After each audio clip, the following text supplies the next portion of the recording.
இன்னைக்கு big பாஸோட unofficial ஓட்டிங்கோட நிலவரத்தை பார்த்துடலாம். ஆக்சுவலாக வந்துட்டு இந்த வாரம் அதிகமாக 2 நாள் ஆச்சு. ஓட்டிங் இன்னும் ஸ்லோவாக தான் பிடிச்சிட்ருக்குன்னு நினைக்கிறேன். திவ்யா அண்டு பாரு ஆல்மோஸ்ட் எல்லாருமே வந்துட்டதுனால ஓட் ஸ்ப்ளிட் ஆகுதுன்னு நினைக்கிறேன். திவ்யா வந்து டாப்பில் இருக்காங்க, பாரு வந்துட்டு செகண்ட் பிளேஸில் இருக்காங்க. அவங்க 2 பேரும் தான் டாப் பொசிஷன்ஸில் இருக்காங்க. பாரு இன்கேஸ் ஏதாவது கொஞ்சம் ஹியர் அண்ட் தேர் இந்த வாரம் நல்லா பர்ஃபார்ம் பண்ணாங்கன்னா அவங்க வந்துட்டு திவ்யாவையும் பீட் பண்ணுறதுக்கு சான்ஸ் இருக்குது.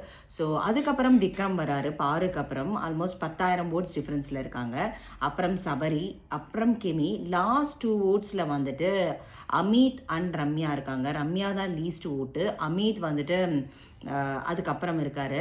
So Ramya high time. அவங்க வந்து அவ்வளோவா எதுவுமே பண்ணாத மாதிரி எனக்கு இருக்குது. ரம்யா, அரோரா இவங்கெல்லாம். பிரஜ்யன் கூட கம்மியாக தான் ஓட்டு வந்திருக்கு. சாண்ட்ரா வந்து லாஸ்ட் வீக்கெல்லாம் அந்த வீக்கெல்லாம் வந்துட்டு டாப்பில் இருந்தாங்க. இந்த வாரம் வந்து கொஞ்சம் ஒரு 6வது 7வது பிளேஸில் இருக்காங்க. கனி வந்து அதுக்கும் கீழே இருக்காங்க. ஸோ திவ்யா அண்ட் பாரு தான் டாப்பில் இருக்காங்க. ரம்யா அண்ட் அமித் வந்து டேஞ்சர் ஜோனில் இருக்காங்க. அமித் வந்து ரொம்ப சாஃப்ட்டு, ரொம்ப நல்லா பாடுறாரு.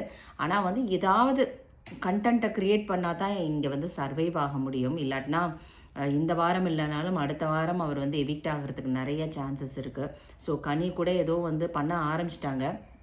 ஸோ பார்ப்போம். இன்றைக்கி ப்ரோமோலாம் ரிலீஸ் ஆகிருக்கு.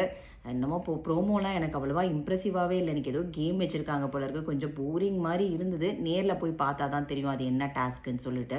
உங்களுக்கு எப்படி இருக்குது? லைவில் பார்த்துட்ருக்கீங்களா? ப்ரோமோ டாஸ்க்கெல்லாம் எப்படி இருக்குங்கிறத கமெண்ட்டில் பதிவு பண்ணுங்கள். தேங்க்ஸ் ஃபார் வாட்சிங்.